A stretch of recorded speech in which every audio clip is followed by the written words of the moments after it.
jufti halolimni hamma kamchiligini Alloh qodir qilgancha qilib beraman, ya'ni ro'zg'ordagi boshqa. Shundan keyin ham ayolimga oyligimdan nafaqa berishim shartmi? Javobinglar uchun oldindan rahmat. Alhamdulillah, vassalatu vassalamu ala rasulillah. Juda ko'p aylangan masala.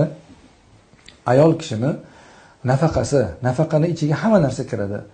Uni muolajasi, agar ta'lim oladigan bo'lsa, ta'lim puli, yemog'i, ichmog'i, kiymog'i, ayni vaqtda demak maskan bilan ta'minlanishi erkakning zimmasidagi farz amal hisoblanadi.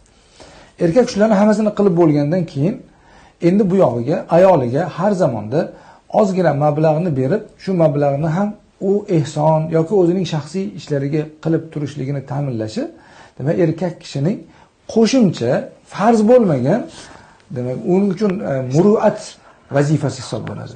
Shunday ekan, ayoliga har zamonda ehson qilishi uchun yoki shaxsiy ehtiyojlari uchun nimadir berib tursa, inshaalloh yaxshi bo'ladi.